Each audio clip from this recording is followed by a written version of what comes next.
According to a media release from the ECOWAS Bureau in Nigeria, after leading international interventions for the peaceful transfer of power following the tension generated by the December 2016 presidential election won by the opposition party, ECOWAS has a military force, ECOMIG, supporting peace and stability in the country.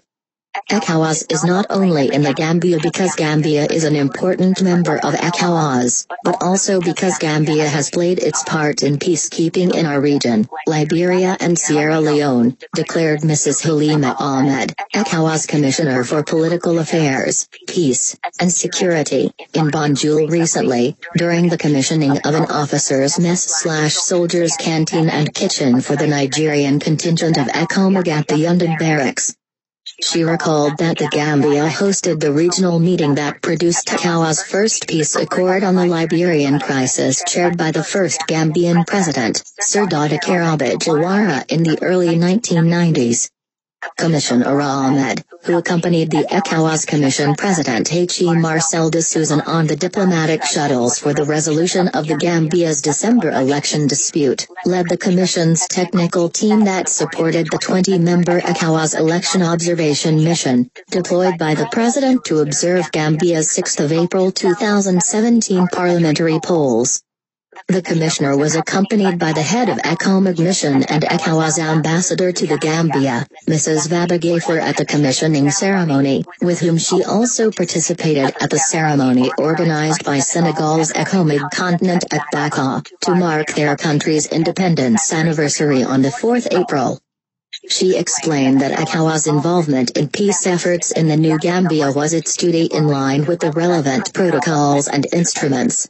She also lauded ECOWAS leaders for their wisdom and proactive intervention and praised the ECOMIG troops contributing countries, Senegal, Nigeria and Ghana, for rising up to the occasion. Noting that there could be no economic development without peace and security, Commissioner Ahmed thanked the 3 Nigeria-based banks with offices in the Gambia, Guarantee Trust Bank, First Bank and Sky Bank, for supporting the canteen and kitchen project. The ECOMIG Force Commander General François Ndiaye of Senegal, while acknowledging that military deployments to foreign countries always came with challenges, commended the Nigerian contingent and the banks on the project, which he said would boost the morale of soldiers.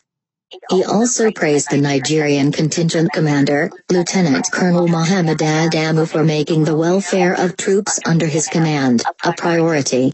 That is one of the hallmarks of a good commander, he added. The Gambia's Chief of Defense Staff, Major General Yankuba Drama, who was represented at the occasion, thanked ECOWAS for deploying ECOMIG, and the Nigerian banks for their efforts in enhancing the welfare of the troops. Nigerian Force Commander Lieutenant Colonel Adamu said the conditions of ECOMIG troops had improved from what it was when they first arrived in the country, and pledged the continent's total commitment to the fulfillment of the mandate assigned to it by the ECOWAS leaders in support of peace and security in the Gambia. He later presented commemorative plaques to Commissioner Ahmed and Ambassador Gaffer to mark their visit to the Yundum Barracks. The managing directors of the 3 banks also received acknowledgement letters.